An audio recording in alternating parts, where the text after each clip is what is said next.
So my talk today is looking at green building technologies in practice, and this is based on a report which was just recently completed for the TSB, the Technology Strategy Board, called Early Findings from Non-Domestic Projects. Very imaginative title there. This was on a project that they've been running for about 3 years now, called the Building Performance Evaluation Project.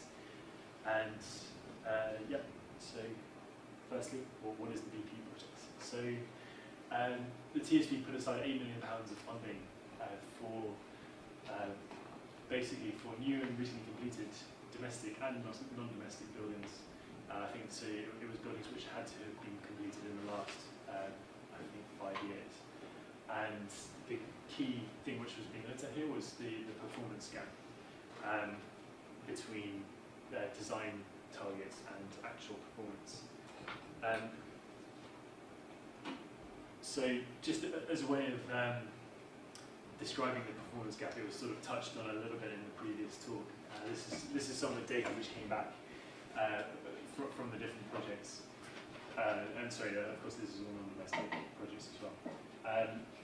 So you mentioned the TM22 actual building survey data. So what happened here was that for each of these projects, they underwent this TM22 energy survey, and then the results of that were compared with the building regulations, Part L, building emissions rate (BER), which is essentially the design target for emissions.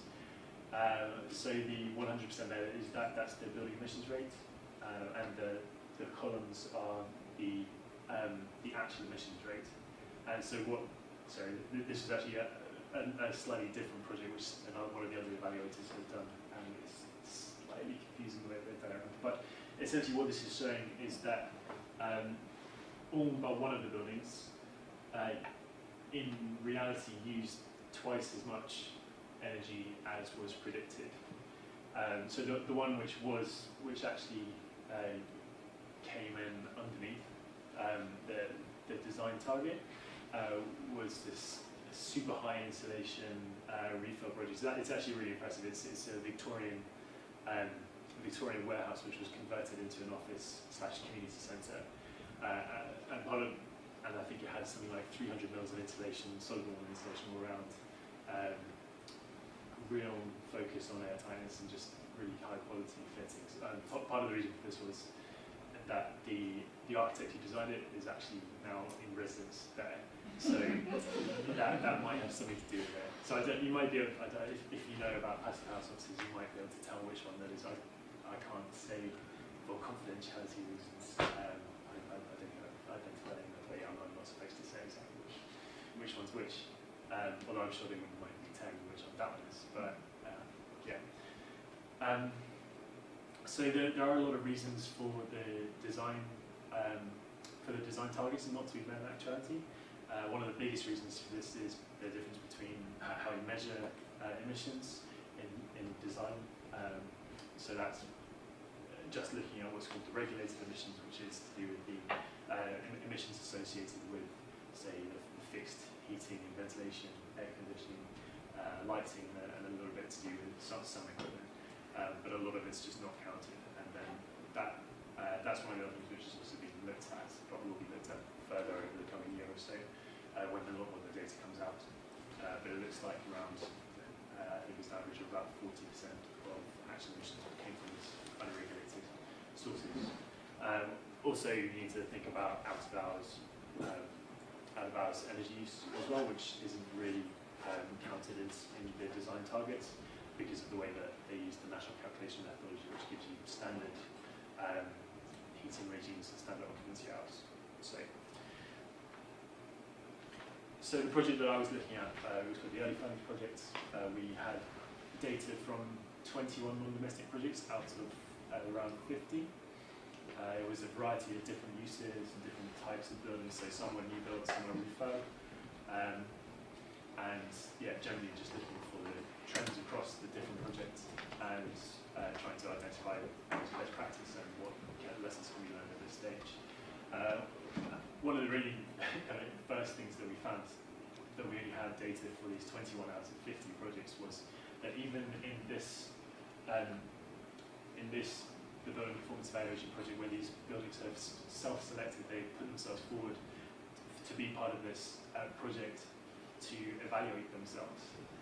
Even these ones find it very, very difficult to actually gather together the information, get the useful data together, and they had, as much help as you could wish. They, all of this reporting was supposed to be done in a standard way, and it just didn't really happen. And I think a lot of this is just to do with the practice that you're getting the members of the project team to take care of this, and they clearly have other responsibilities, not just gathering together this extra data.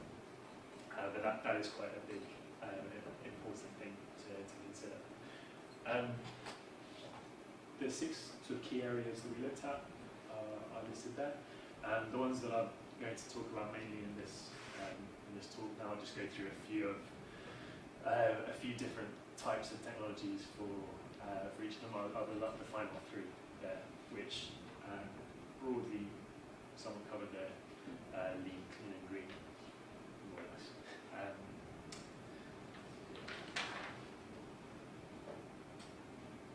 So to start out with, just thinking about some of the innovative building technologies. I was wondering about the use of the word innovative, because a lot of these have been around for a while, but it seems that I think they are still innovative because people still have a lot of trouble with them, and the contractors certainly are not that comfortable with a lot of these different things. So these are some of the examples of the technologies which I'm looking at, and the main finding that we found was that the buildings, they had to prepare for unexpected things. So the designers, it's very easy to specify some super amazing night cooling system at the design stage without really thinking about the logic of the system and how it works in practice. What's an earth tube? Oh, sorry. Okay, so an earth tube is it's a way of pre-cooling air coming in. So it's a big pipe, basically. A tube, yeah, that would do. Which is dug underneath the building, probably put in, when there's a lot of work going on, and you draw air using mechanical ventilation through the tube, and it cools down the air. So you make use of the fact that underground it's a more consistent temperature. Yeah, exactly. So it's a little bit of have you heard of labyrinth cooling as well? That's something similar, but where you sort of draw air through essentially a basement. But it's the same principle where you use the cooler temperature of the ground to cool it. In fact, the building next door, the Stephen Hawking building, has an earth tube. And you can see it comes up there. There's a little building in the front which is it's like a little lodge, and at the top of that there's a big vent, and all the air in the building comes through that lodge, goes underneath the building, and then up again through. They're not the most cost-effective links, to be honest. I think they're doing some studies on that, but yeah. Unless you're building a car park anyway, and then you can bang in a tube. Yeah, exactly. But for the benefit that they get, at least the studies that I've seen, it would be great to see some patterns. So one of the big things which often happens in these buildings, they tend to be kind of quite large, the large monolithic buildings, and they tend to have a lot of automatic control of vents and louvers and other ways of controlling the facades to regulate ventilation and solar gains. But there tends to be a lot of difficulties with these systems due to the motors, or due to the how the motors were controlled, which control the control either louvers like this or perhaps external blinds. And one of the main problems here is that the users don't tend to understand it, and this is something which is really vital to get right, because if the users don't understand the strategy that you're trying to use, then they'll end up getting frustrated, and will find a way to use the technology. They'll find a way around all the things that you've implemented.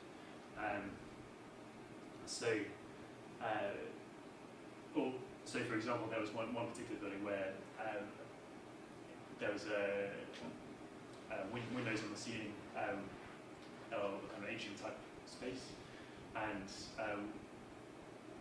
the users didn't have much way of interacting with it, but there was a big sort of button on the wall which was for purging the air.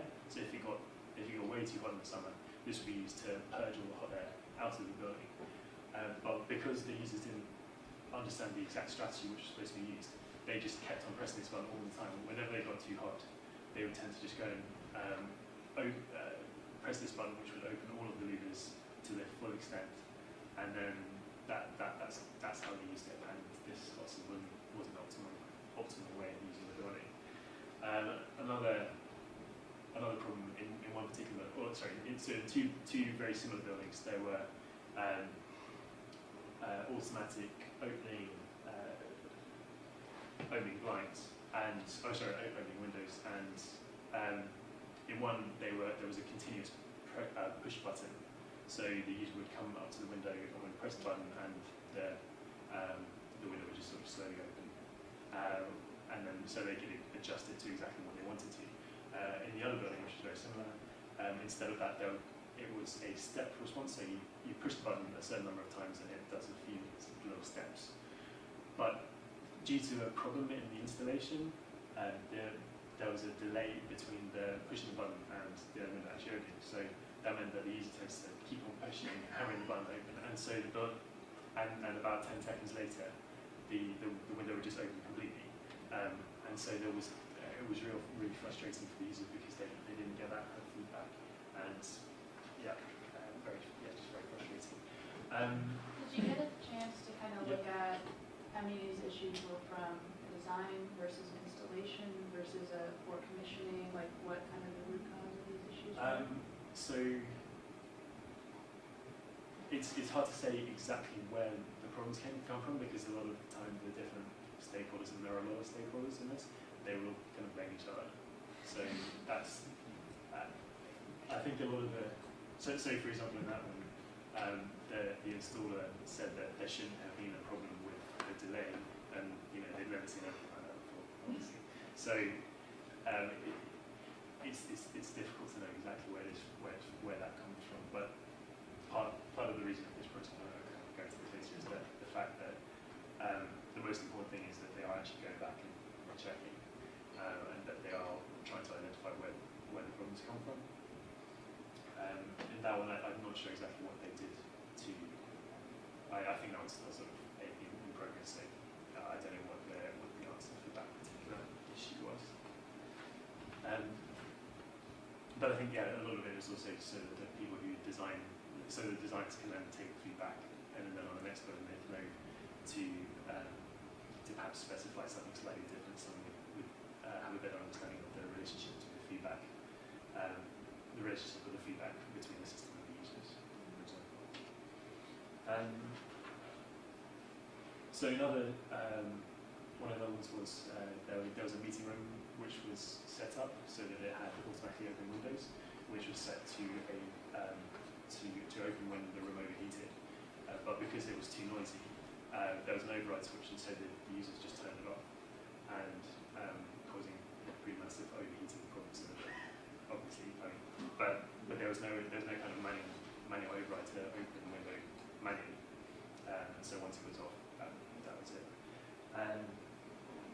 Another one, which is one of the really common things, is just this unexpected consequences. So, for example, there were some solar control levers which were set up so that they would retract in really windy weather, but unfortunately, you do occasionally, like today, you sometimes get weather where it's windy and sunny, unfortunately. So that meant that you basically lost all your solar control if it was at all windy. So night cooling. This was another really interesting project where they proposed it in a hospital, but didn't really think of the fact that people are there 24 hours a day, and also they're quite vulnerable people and they need to be at a certain temperature. And again, this is the whole problem of having these different stakeholders involved. So the people who were doing the night cooling were quite different to people who were setting up the heating.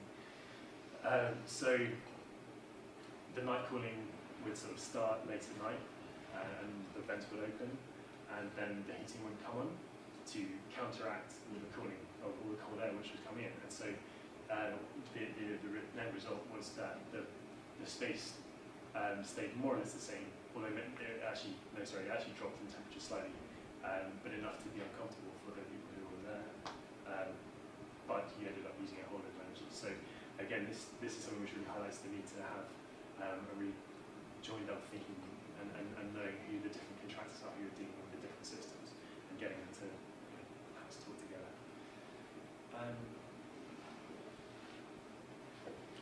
So one of the other things which I just quickly talk about was rainwater harvesting.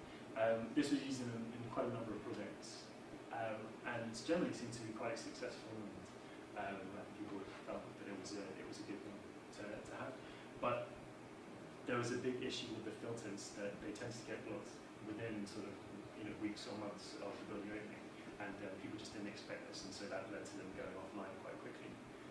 But you can imagine on a building site, there is a lot more dust and other debris around. So even with the best intentions and the best kind of on-site practice, it's almost inevitable that you're going to get a lot of debris inside the systems. And so people just didn't expect to have to do the maintenance on these systems so soon, and hadn't really set up the regimes well enough. So one of the other sections then was the building management systems, BMS, controls and monitoring. Again, the issue here was that these are generally quite large, complex buildings, which do require complex controls. There's not really any simple way of going about this. However, despite that, a lot of the strategies are driven by regulations, so either by building regulations, so a lot of the new metering is driven by building regulation these days, but also by certification like green, which requires a certain level of sub-metering. And because of this, it's done. It was often done as a kind of tick box process. So as long as it was there, that was fine, and that box was ticked, and they got their credit. But they didn't. A lot of the designers didn't really think about how to do it properly.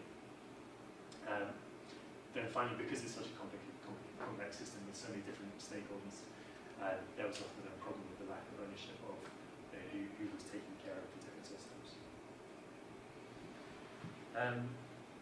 However, saying that, the BMS systems, there were some really successful projects where they were used to reduce energy use by large amounts through monitoring of the buildings. So this is a nice, huge office building in London, where they actually had a really, really complicated BMS system, which there was a landlord system, and then every single occupant had their own local system as well.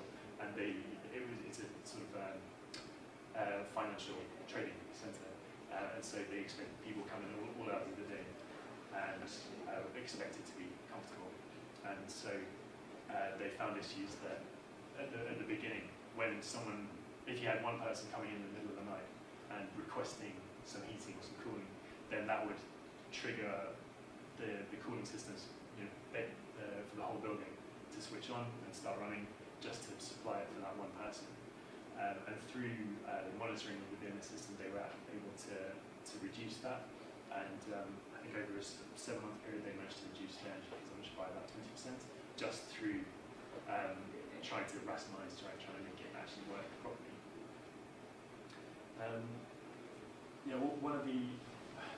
There is also an issue with the contractor with the different stakeholders, because historically the building management system has been done by a specific contractor, and say the metering or monitoring systems have been done by someone entirely different. And the purpose has not been to sort of take the data and to record it,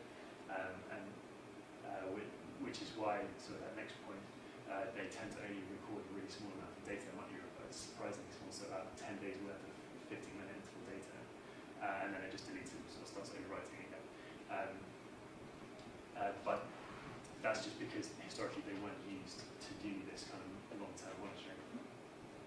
So again, that needs some care when you're setting up the design teams. And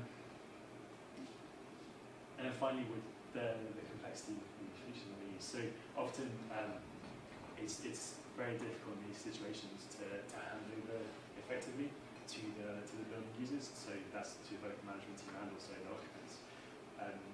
And so there were quite a few cases. There was at least one case where where the design team had set up the building to have a night cooling strategy, as we mentioned earlier, but it just wasn't being used because the users didn't know about it, or they hadn't realised that it could be done.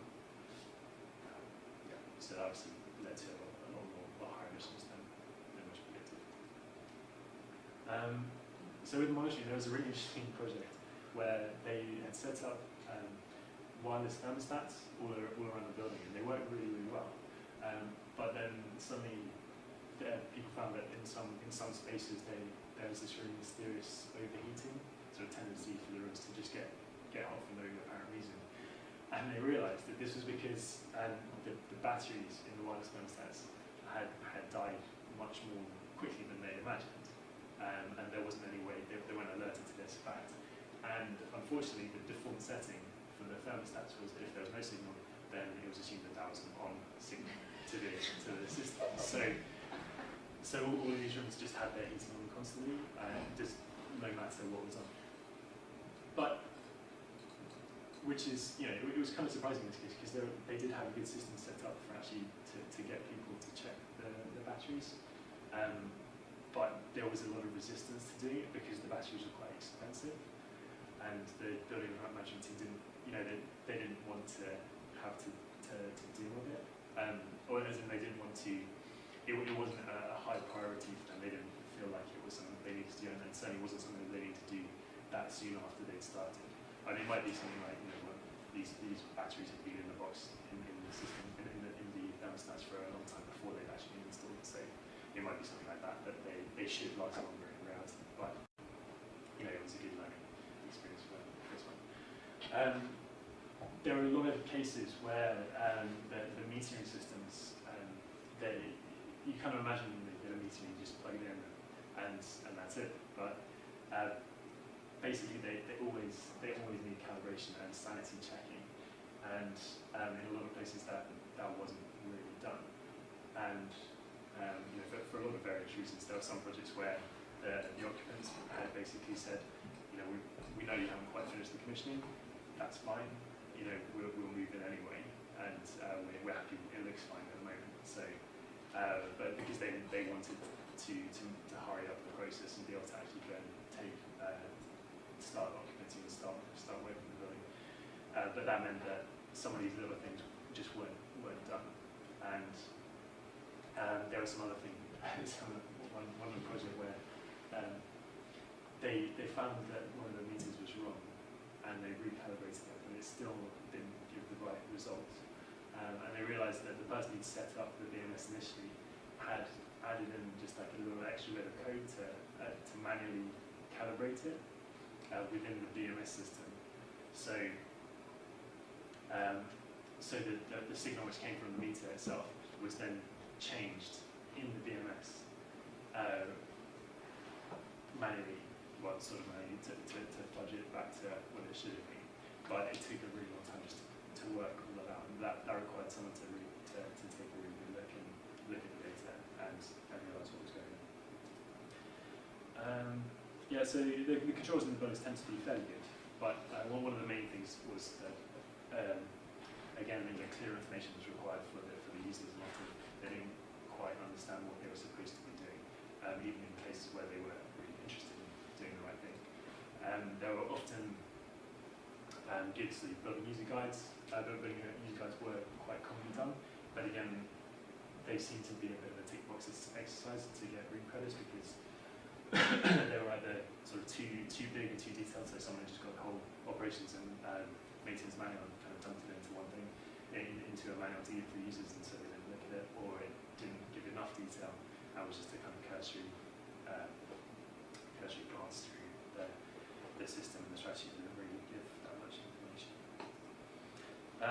So then just to find a section on renewable energy generation.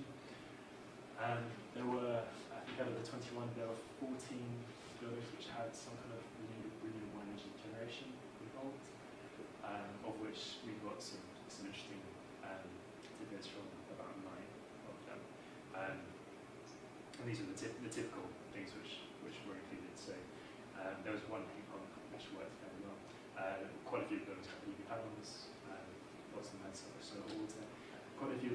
schools had biomass boilers, and that was a particular problem. But so just to start with the solar panels in general, both the PV and the solar or water. What tended to happen here was that it was really interesting that the problems tended to be to do with the maintenance and the actual operation rather than anything to do with the installation. So is this PV panels or water panels? Both. The problems we found were quite similar between the two. Because it wasn't to do with the technology themselves. Because I guess because the technology has matured quite well in the last sort of 5 years. So, people are generally happy with that and, specifying them and installing them. Although there was one issue of where one of the solar water panels was oversized, and that was on a university building as well. And so obviously during the summer, not really anywhere around, and you have this huge solar water panel which is producing tons of a lot of hot water, which has nowhere to go. So it just had to be dumped to, I think they almost had some way of doing that. I'm not sure exactly how, but I'm not sure exactly the reason for that. It'd be really interesting to go back and try and find out exactly why they had oversized it. And I wonder, maybe the cynical part of me thinks that they probably did that because they had to reach some kind of target in terms of the percentage of renewables. But I don't know. But yeah, as I said, so a lot of the issues were then to do with the maintenance and, or rather the lack of maintenance often. So there was one particular project where I think it was after even about 6 or 7 months, the solar water panels just stopped working because they were supposed to have some kind of cleaning, a bit of checking, some flushing every, I think, 6 to 12 months, but it just wasn't done, and the panel failed after less than a year. You might say still hadn't been done. hot water panels cause endless problems. Yeah. Because it's plumbing. It always goes So wrong. it doesn't. But I think maybe it seemed like there was the attitude that once you plugged it in, you could sort of leave it there. I'm not sure exactly. You get air in the system Yeah. and all sorts. Yeah, exactly. So, but the actual, generally the specification of the installation was okay. So one of the other things actually to do with the monitoring, which was quite interesting, was so the renewables people were very different, obviously very different to the BMS and the monitoring contractors. It's completely different systems, and they'll all be on site at different times, and so there was often not a very good linking up between those different things. So, for example, there was one example of the PV panel where they had one of these dashboards, energy dashboards in the foyer, and so it gave you your daily PV output or a few other bits of information. And then when the project evaluators went to go and to try and get the data on how much energy the panels had generated over time, they found that there was actually only one output from the PV panel, and that was going directly into the energy dashboard in the foyer, and so it wasn't being recorded at all in the whole time. So they lost all of the data that had been going, and if someone had written it down, perhaps that would be fun. But yeah, so that was all lost, and typically a lot of the solar water panels were not monitored properly either, even though it was something possible. Did you look to see if any of the buildings had either third-party commissioning or seasonal commissioning to catch a lot of these issues? So all of these issues were caught through commissioning. So they, a lot of them, I'm not sure if it was third party or not. It tends to be the design teams, or the services engineers had a strong interest in doing this because they were the ones who put forward the projects to start with, and so so perhaps these ones are about, in a way, not the best example because of the way the project was set up, in that they might not be reflective of projects in general. But yeah, so it was through the commissioning process generally for most of these that these issues were caught. Did any of these offices or buildings employ maintenance teams? Yeah, a lot of them do. Did any of them keep their jobs? Okay. Yeah. Well, the thing is that Defending the maintenance teams, I've worked with maintenance teams, Yeah. I've gotten these handed over, and you get no training. Yeah. The O&M documentation does not It often is for a completely different system. It does not show, I mean, I've had chillers that are supposed to get glycol, you get up there and there are no glycol, like it's a different type of chiller. These maintenance teams do not get full training. Oftentimes, they don't have the things they need to maintain it. So I mean, depending on the maintenance teams, the systems that hand these over are ridiculous. Not in place. Yeah, so this isn't meant to be a kind of a comment on like really any of the people, any of the specific people involved, but just more the process, and that there's just a lot of areas where it can go wrong for very many reasons. It seems a very simple concept. Well, they're simple when in hindsight, you know, everything's simple to explain why these things go on. But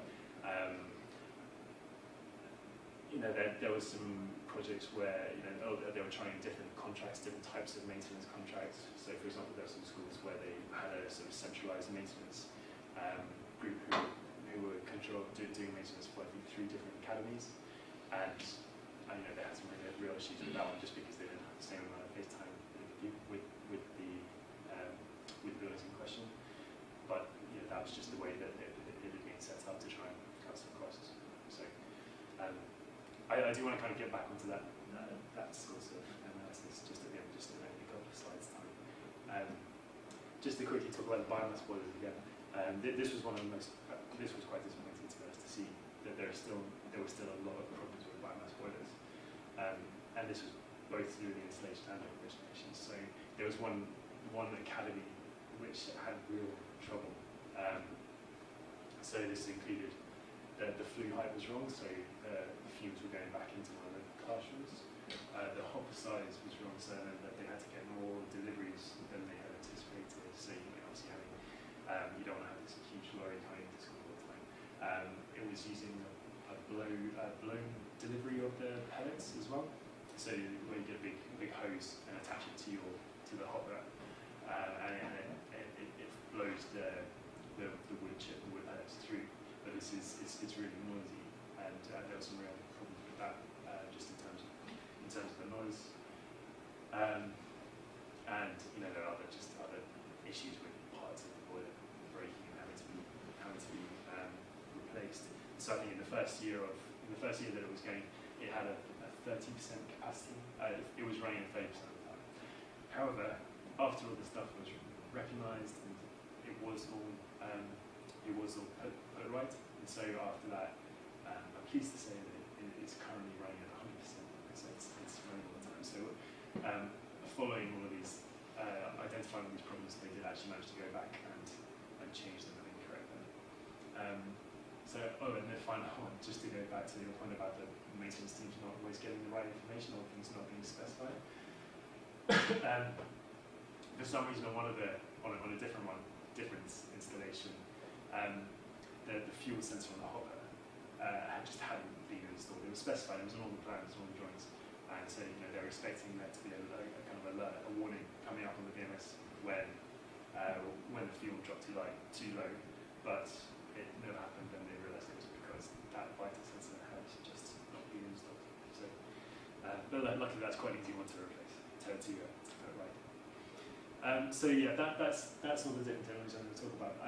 I do just want to say this might all seem very negative, and it's easy to say in hindsight that these are these are terrible projects and they need to be banned, done their jobs correctly, but maybe some of them didn't, possibly.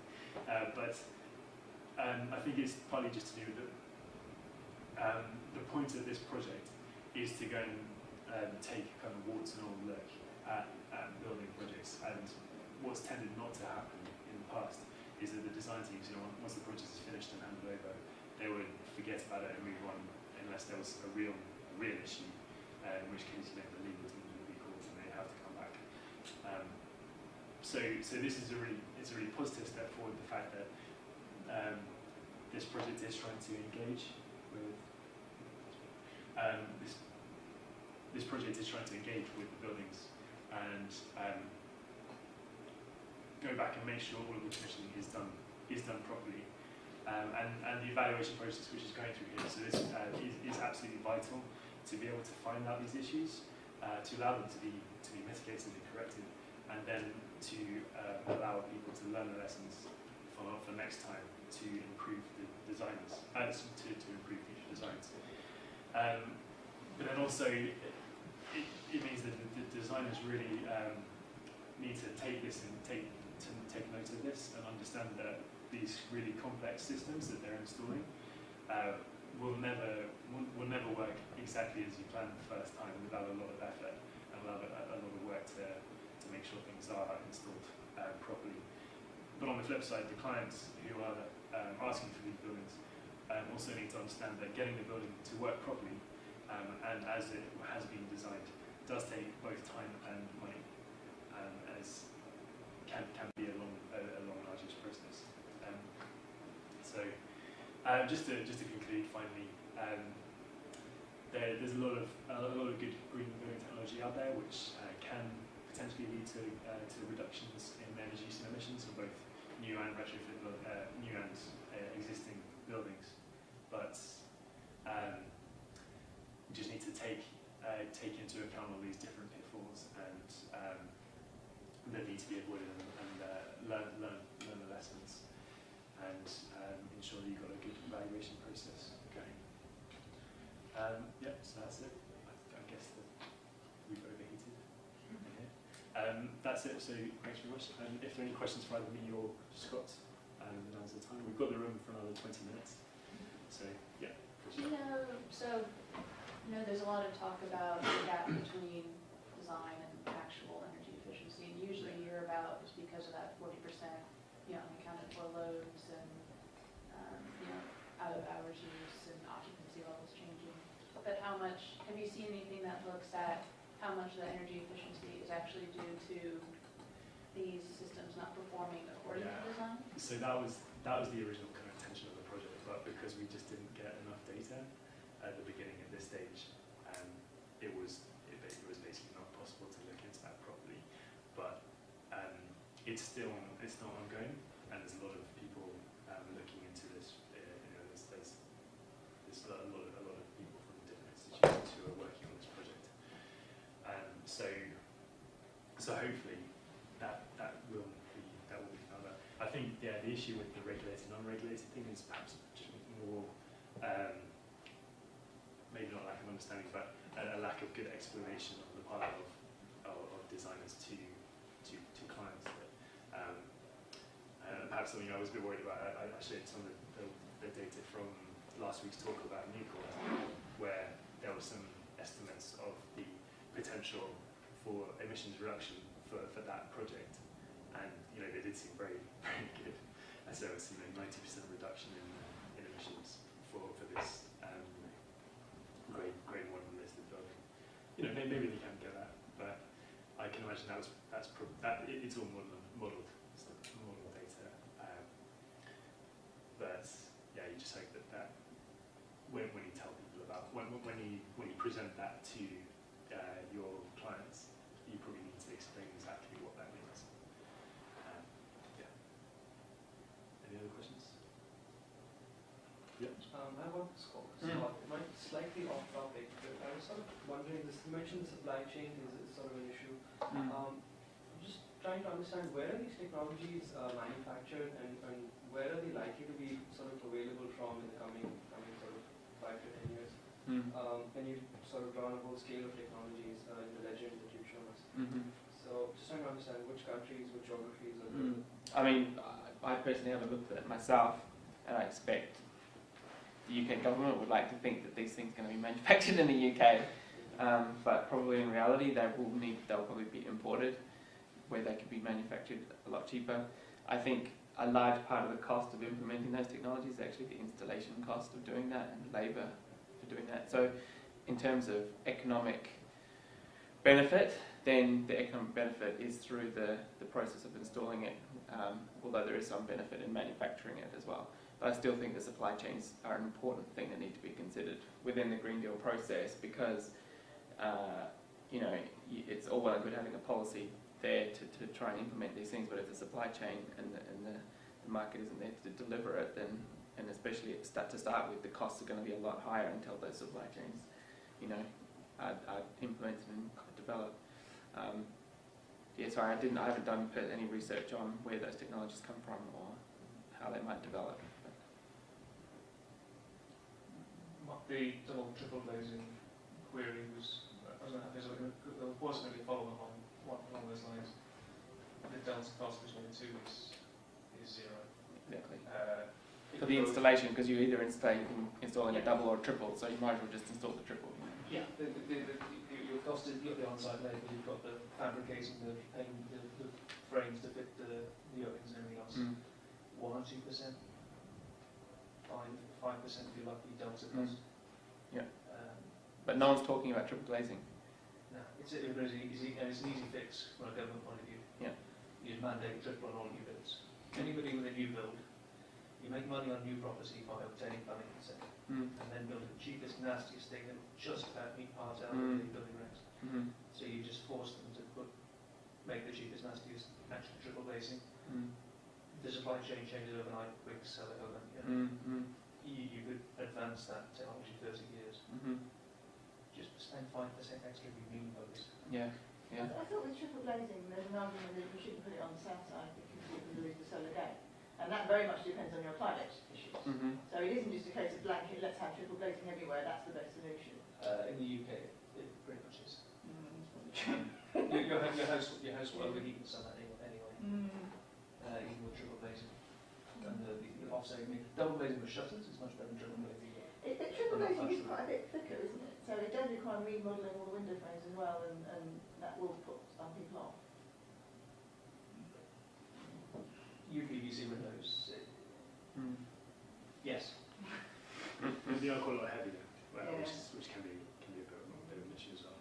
But I think, I don't think that necessarily has to be a problem in the future. Like, there was some really interesting stuff last week on the Heritage, the glazing which they're using which they specify for Nucor, which is double glazing but fits in a single glaze fitting, and is almost indistinguishable. They had to set up a mock-up of the windows side by side to prove that it was basically you couldn't tell the difference. And obviously you're probably not going to get quite the same U values that you would with a more standard, but still it's.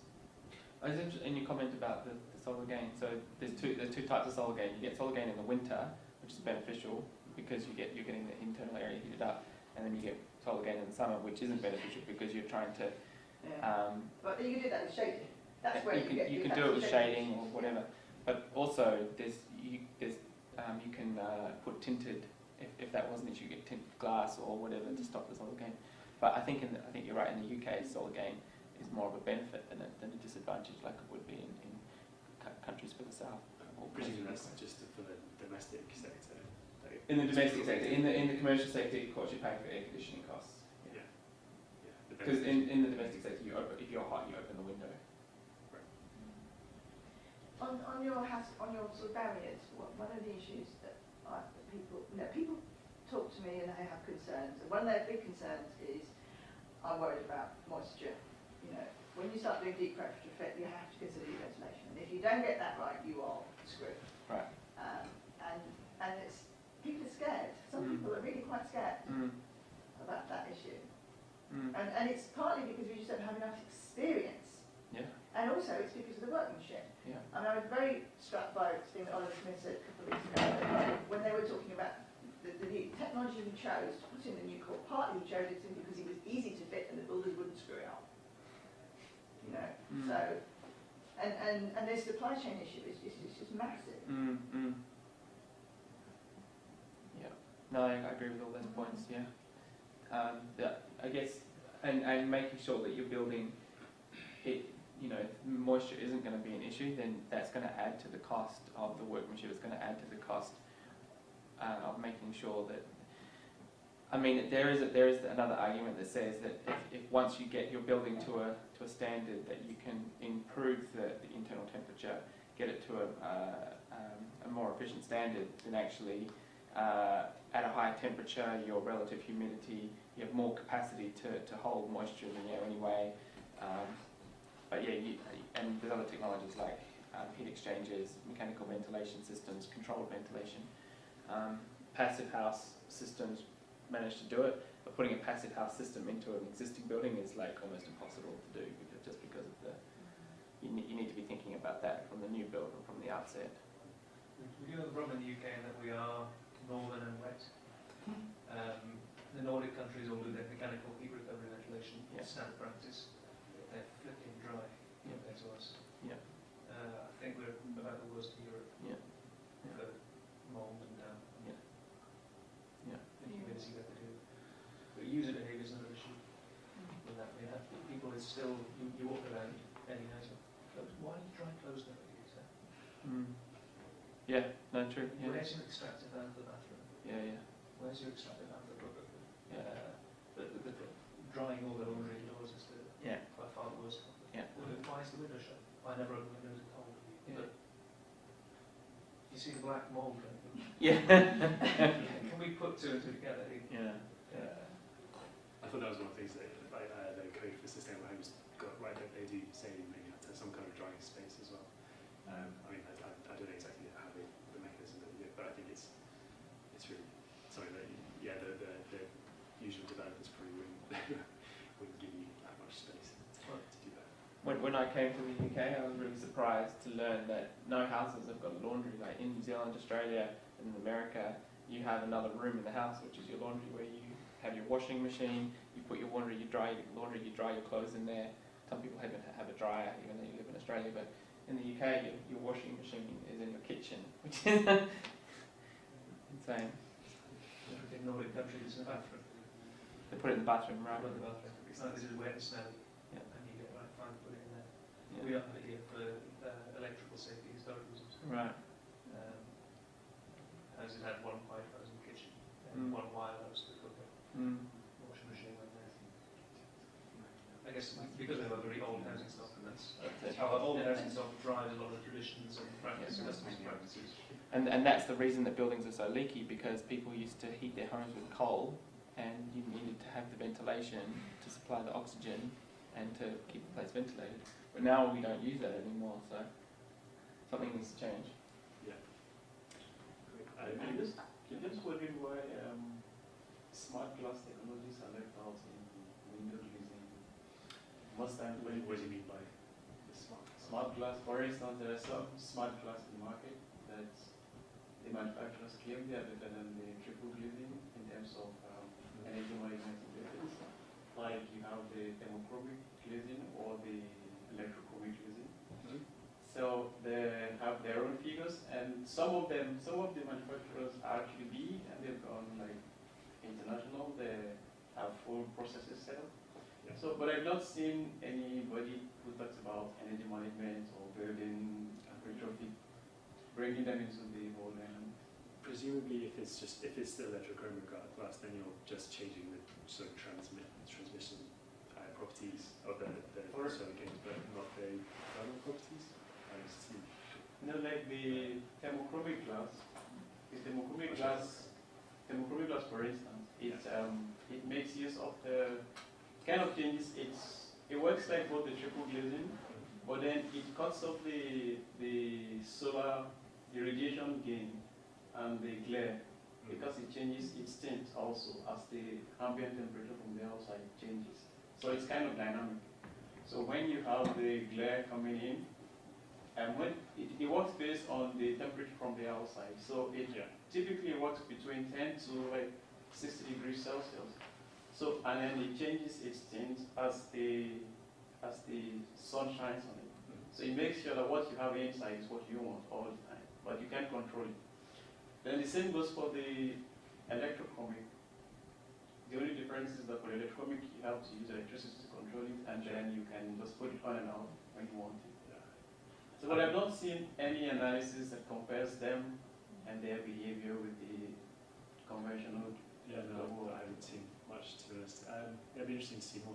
It sounds more like it's something, if it's hot weather, then it's good. It'll be good for controlling the gains through the windows, rather than something which would be useful for, say, cold weather, which is perhaps more if you're looking at a domestic situation. Yeah, that's maybe not less, but maybe for a commercial property, then that's something that you'd rather look at. Yeah, for the thermochromic, that's been the kind of the challenge you had before, because they have the critical temperature for it to work for a long time was around 20-something degrees Celsius, so it doesn't typically apply to this part of the world effectively. Right. But for some time, I think 2 years back or so, they have developed it further, and they have the ones that work between 10 to 60 degrees Celsius. Yeah. But it doesn't seem to.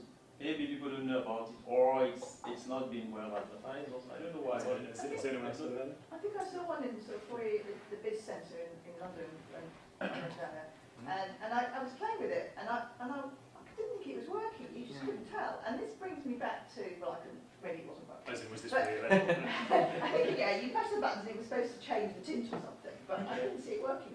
And this brings back to the point that you made, Peter, and that, you know, things have to not only work, but be seen to work, and to use and understand how they work. And if they don't understand how it works, and that it is working, then they'll get, you know, silly. So recently we've been talking about bathroom fans, extractors, and you can have movement sensors or you can have a humidity sensor. If you have a humidity sensor, how do you know if it's working right? You know, whereas if it's movement sensor, you can wave it, oh, it comes on, you know. And people like things that they understand how it works and they can test it. Yeah. And this is something that I think designers don't always take into account. There's actually quite an interesting one on another meeting room with kind of automatic opening windows, which was based off CO2 sensors. But the designers had set the CO2 level quite low. But unfortunately, the other issue then was that the windows opened really widely as well. So at this point where none of the users felt like it was stuffy, suddenly the windows would all open in mid-winter, and you can really, there wasn't a manual override either. So you just got these huge drafts coming in.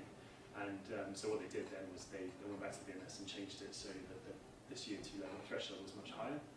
But then that meant that it was actually, they changed it so high that it just never came on at all.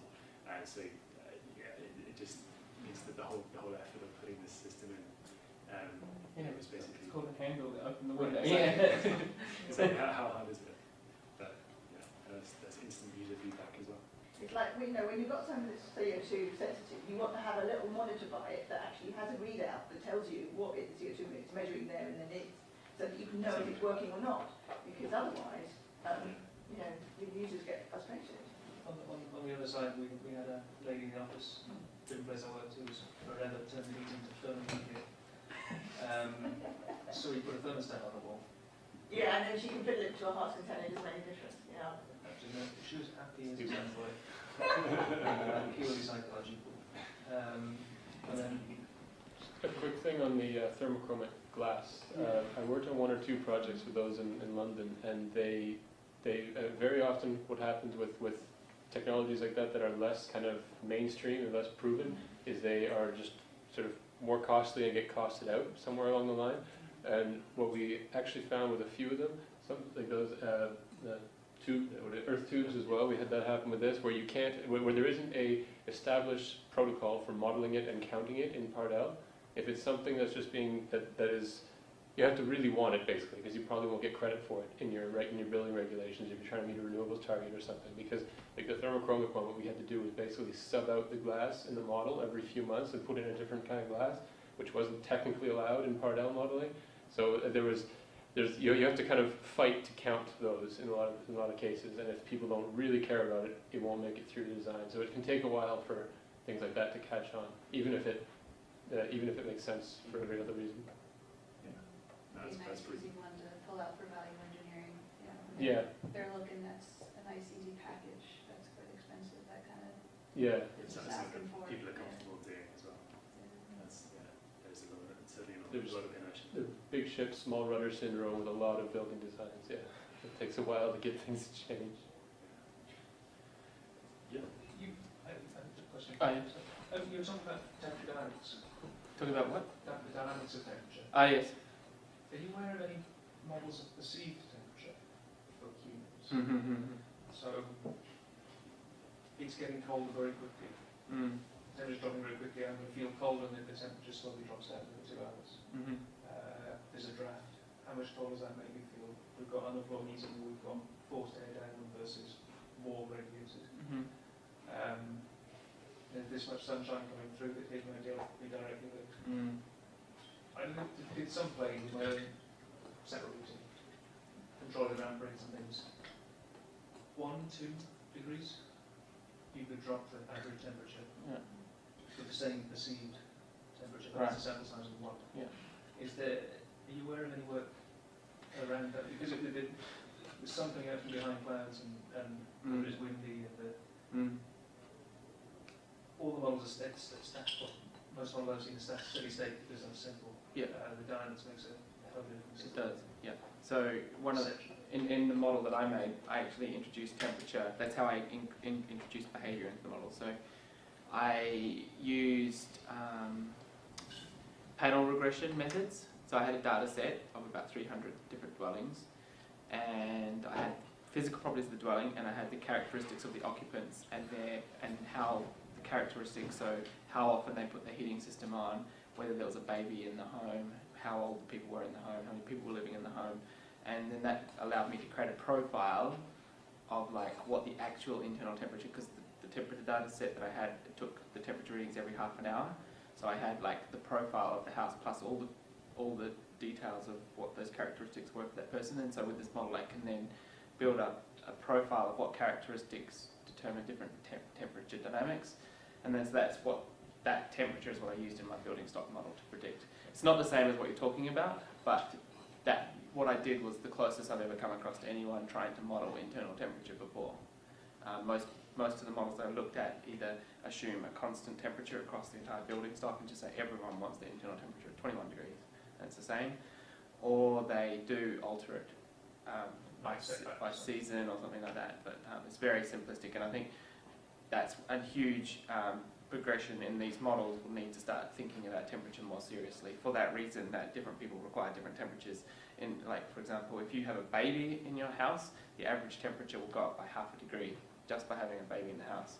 So there are differences. Buildings are heterogeneous, and the people that live in them change the characteristics of what those energy demand requirements are. I was hoping you had an answer that said yes, there's this great paper on Yeah, and it's published too. It's called Predicting the Heterogeneity of Internal Temperatures Across the English Building Stock or something. You can go search for it. There's a lot of work on thermal comfort, but it does tend to be steady state. Yeah. I'm surprised. I'm sure I have seen something about ramping the temperatures up and down quickly and that making a difference. You know, people noticing more when it changes quickly. And also they're noticing more when it's getting colder rather than when it's getting hotter. Great. Well, yeah, we've run out of time now, so thanks very much. And thank you very much again to Scott for your interesting talk. Yeah, no problem.